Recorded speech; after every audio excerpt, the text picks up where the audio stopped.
നമസ്കാരം, കുട്ടികൾക്കും സോൾ സാറാണ്. നമ്മളിന്ന് പ്ലസ് വൺകാർക്ക് വേണ്ടി സ്ട്രൈറ്റ് ലൈൻസ് എന്ന ചാപ്റ്ററിൽ ഒരു നല്ല ക്വസ്റ്റൻ ആണ്. ഈ ചാപ്റ്ററിലെ ചോദ്യങ്ങൾ പലപ്പോഴും പല കുട്ടികൾക്ക് അത്ര ഈസി ആയിട്ട് തോന്നാറില്ല. മിക്കവാറും എക്സാമിന് വരുമ്പോൾ ഇതങ്ങ് വിടുക പതിവ്. പക്ഷെ ഒരിക്കലും അങ്ങനെ ചെയ്യരുത്. ഇതിന് ഇത്തിരി മാർക്ക് കൂടുതലുള്ള ചാപ്റ്ററാണ്. രണ്ടാമത് ക്വസ്റ്റൻസുകളൊക്കെ ശരിയാണ്, ഇത്തിരി സെന്റൻസ് വൈസ് ആയിട്ടുള്ള ക്വസ്റ്റൻസ് ഉള്ളത്. പക്ഷെ ഒന്ന് വായിച്ചാൽ മനസ്സിലാവും. അതുകൊണ്ട് നന്നായിട്ട് പഠിച്ചോണം. എളുപ്പമുള്ള മെത്തേഡാണ് നമ്മൾ ചെയ്യാൻ പോകുന്നത്. ഈ ക്വസ്റ്റിനൊക്കെ ഒന്ന് വായിച്ച് നോക്കിയിട്ട് എക്സാമിന് വരുന്ന രീതിയിൽ കൂടിയാണ് നമ്മൾ ക്വസ്റ്റൻ പ്രസന്റ് ചെയ്തേക്കുന്നത് കേട്ടോ. Consider a line A B where A is 2, 3 and b is 6, -5. Find the slope of A B. Find the equation of perpendicular bisector of A B. ഇതാണ് നമ്മുടെ ക്വസ്റ്റ്യൻ. ഇങ്ങനെ നമുക്ക് ഒന്ന് രണ്ട് സെന്റൻസുകളും കാര്യങ്ങളും, ചിലപ്പോൾ പേരുകൾ എ ബി, ചിലപ്പോൾ L1, L2, ഇങ്ങനെ ലൈൻസുകൾക്കൊക്കെ പേര് അല്ലെങ്കിൽ ഫിഗർ തന്ന് ഇങ്ങനെയൊക്കെ ഉള്ളതാ. നിങ്ങളൊന്ന് സമാധാനപൂർവ്വം ഒന്ന് വായിച്ചാൽ മതി. നമുക്ക് ചെയ്യാൻ പറ്റുന്ന സിമ്പിൾ മെത്തേഡാണ്. ഇനി ഇതിന്റെ ഫിഗർ നമുക്കൊന്ന് വരയ്ക്കുകയാണെങ്കിൽ തന്നെ ഇതാണ് നമ്മുടെ എ, ഇത് നമ്മുടെ ബി. ഈ രണ്ട് പോയിന്റ് ജോയിൻ ചെയ്യുമ്പോൾ ഉണ്ടല്ലോ, എ ആരായിരുന്നു 2, 3, അടുത്തത് 6, -5. ഈ രണ്ട് പോയിന്റ് ജോയിൻ ചെയ്യുമ്പോൾ കിട്ടുന്ന ലൈനിന്റെ സ്ലോപ്പിനെ കണ്ടുപിടിക്കണം. സ്ലോപ്പിനെ എങ്ങനെ കണ്ടുപിടിക്കുന്നത്?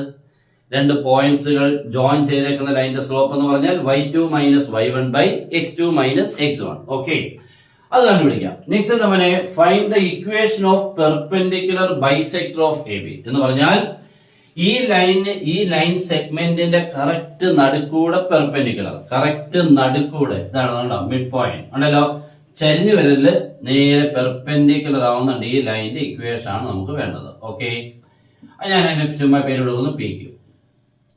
അപ്പൊ പി ക്യു എന്ന് പറഞ്ഞ ലൈനിന്റെ ഇക്വേഷൻ ആണ് വേണ്ടത്. ഈ പി ക്യു എങ്ങനെയാണ് കടന്നു പോകുന്നത്? എ ബിയുടെ കറക്റ്റ് ഒത്ത നടുക്കൂടെ കറക്റ്റ് പെർപെൻഡിക്കുലർ ആയിട്ടാണ് പോകുന്നത് കേട്ടോ. അപ്പോൾ ഈ ലൈനിന്റെ ഇക്വേഷൻ ആണ് നമുക്ക് വേണ്ടത്. അപ്പൊ നമുക്ക് ആദ്യം അവർ പറഞ്ഞേക്കുന്ന പോലെ തുടങ്ങാം. ആദ്യം നമുക്ക് എന്താ വേണ്ടത്? എ ബിയുടെ സ്ലോപ്പ് ആണ് അല്ലേ.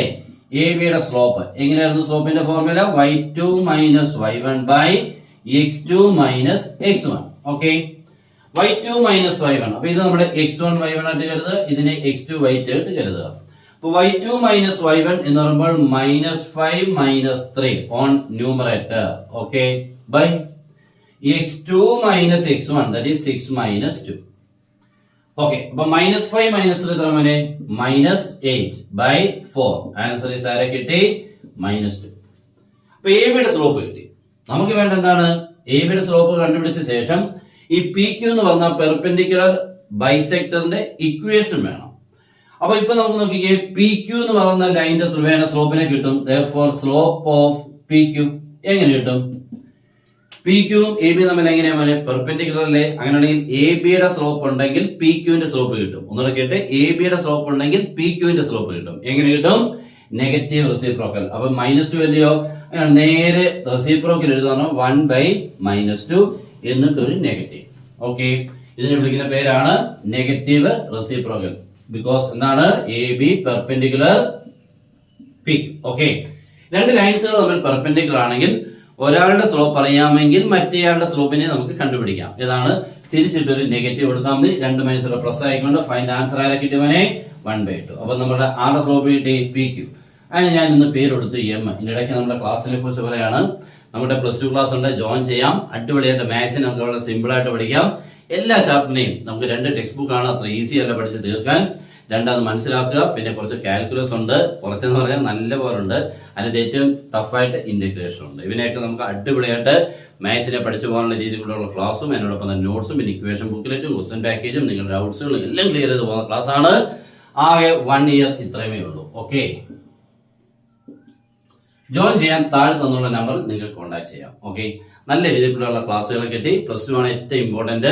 നമുക്ക് എൻട്രൻസ് ഓറിയന്റഡ് ആയിട്ടുള്ള ക്ലാസ് ആണ് കിട്ടുന്നത്. എല്ലാ ട്രിക്സുകളും കാര്യങ്ങളും അതിലൂടെ പറഞ്ഞു പോകും. ഓക്കെ, അപ്പൊ എല്ലാവർക്കും മാക്സിമം നിങ്ങൾ എല്ലാവരും ഒന്ന് നിങ്ങളുടെ ഫ്രണ്ട്സിലോടൊന്ന് മറക്കാമെന്ന് ഷെയർ ചെയ്തേക്കണം. ഓക്കെ, ബാക്കി സ്റ്റാർട്ട് ചെയ്യാം. അപ്പൊ ഏം കിട്ടി മോനെ? ഇപ്പൊ നമുക്ക് ആരുടെ സ്ലോപ്പ് കിട്ടി? പി ക്യൂവിന്റെ സ്ലോപ്പ് കിട്ടി അല്ലെ.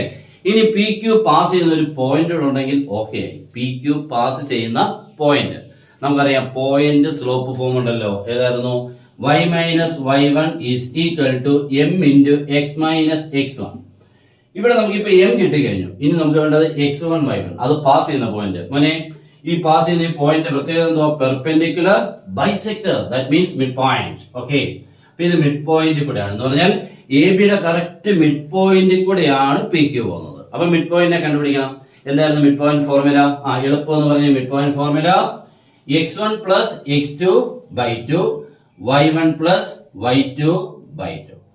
ഇതാണ് മിഡ് പോയിന്റ്. നമ്മൾ 10ാം ക്ലാസ് തൊട്ടേ പഠിക്കുന്നതാണ് അല്ലേ? x1 plus x2 by 2 y1 plus y2 by 2 അല്ലേ? എളുപ്പം ഒന്ന് x1 plus x2 by 2 y1 plus y2 by 2 apply ചെയ്ത് കഴിഞ്ഞാൽ 2 plus 6 by 2. ഓക്കെ ആണല്ലോ അല്ലേ? അടുത്ത എങ്ങനെ മോനെ? y കോർഡിനേറ്റ്സിന്റെ 3 plus -5 by 2. തെറ്റിക്കല്ലേ? അപ്പൊ ഇതൊക്കെ നിങ്ങൾ കാൽക്കുലേറ്റർ യൂസ് ചെയ്തോളാം കേട്ടോ. ചിലപ്പോൾ ഇങ്ങനെ മൈനസും പ്ലസും എന്തിനാ തെറ്റിക്കുന്നത്? എക്സാം ഹോളിൽ ഇരുന്ന് ചിലപ്പോൾ നമ്മൾ മനസ്സിലാക്കുന്നതൊക്കെ ചിലപ്പോൾ തെറ്റായിരിക്കും. അതുകൊണ്ട് കാൽക്കുലേറ്റ് ചെയ്തോളാം കേട്ടോ. That is 2 plus 6 that is 8 by 2. 3 plus -5 -2 by 2. Answer is 4,1. ഇപ്പൊ ഇവിടെ നമുക്ക് വേണം മാർക്ക് ചെയ്യാം 4,1. ഈ പോയിന്റ് ആണ് 4,1. ഈ പോയിന്റ് കൂടെയാണ് നമ്മുടെ പി ക്യൂ പാസ് ചെയ്യുന്നത്. ഇതിന്റെ കറക്റ്റ് മിഡ് പോയിന്റ് കൂടെയാണ് പി ക്യൂ പാസ് ചെയ്യുന്നത്. അപ്പോൾ പി ക്യൂ പാസ് ചെയ്യുന്ന പോയിന്റ് കിട്ടി. അപ്പൊ നമുക്ക് അതിന്റെ പേര് കൊടുക്കാം x1 y1 is equal to 4,1. ഇത്രയൊക്കെ ആയല്ലോ, മതിയല്ലോ അല്ലേ? ഓക്കെ ആയല്ലോ. ഇനി ഇവിടോട്ട് കൊണ്ട് കൊടുത്താൽ മതി.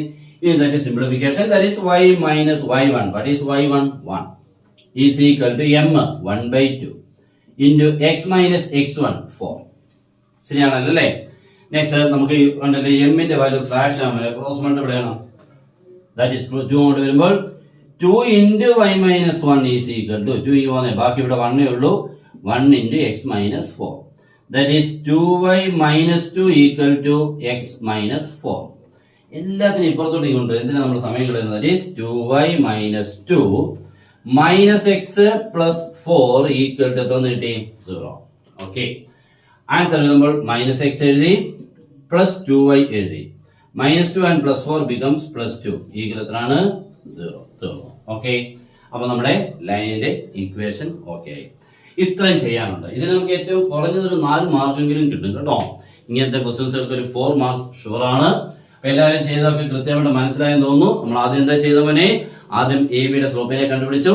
അത് വെച്ചുകൊണ്ട് പി ക്യൂന്റെ സ്ലോപ്പിനെ കണ്ടുപിടിച്ചു. നെക്സ്റ്റ് എ ബിയുടെ മിഡ് പോയിന്റിനെ കണ്ടുപിടിച്ചു. എന്തുകൊണ്ടാ? എ ബിയുടെ മിഡ് പോയിന്റിൽ കൂടെയാണ് പി ക്യൂ കടന്നു പോകുന്നത്. അപ്പൊ മിഡ് പോയിന്റ് ഫോർമുല യൂസ് ചെയ്ത് നമുക്ക് എ ബിയുടെ മിഡ് പോയിന്റ് കിട്ടി 4,1. അത് പി ക്യൂ പാസ് ചെയ്യുന്ന പോയിന്റ് ആയതുകൊണ്ട് x1 y1 എടുത്തു. അപ്പൊ പാസ് ചെയ്യുന്ന പോയിന്റ് ആയി സ്ലോപ്പ് പോയി കഴിഞ്ഞാൽ പോയിന്റ് സ്ലോപ്പ് ഫോം. എന്തായിരുന്നു point slope form? y minus y1 equal to m into x minus x1. അത് അപ്ലൈ ചെയ്യുമ്പോൾ ആൻസർ കിട്ടി. ഇത്രയും ചെയ്തതാണ്. ഓക്കെ ആണല്ലോ അല്ലേ? മനസ്സിലായി കാണില്ലേ? ആണെങ്കിലും അല്ലെങ്കിലും ഒന്ന് ഷെയർ ചെയ്തേക്കണം. ഇതേപോലുള്ള ക്ലാസ്സുകൾ വരും. എല്ലാവരും നമ്മുടെ ചാനൽ മാക്സിമം സബ്സ്ക്രൈബ് ചെയ്ത് ബെൽ ബട്ടനൊക്കെ എനേബിൾ ചെയ്തിട്ടേക്കണം. നിങ്ങളുടെ എക്സാം വരെ അടിപൊളി ക്ലാസ് ആയിരിക്കും. പിന്നെ എൻട്രൻസുകളും കാര്യങ്ങളും എല്ലാം നമ്മുടെ ഈ ചാനലിൽ കൂടെ കിട്ടിക്കൊണ്ടേയിരിക്കും. എല്ലാവർക്കും ബെസ്റ്റ് വിഷസ്. Good bye.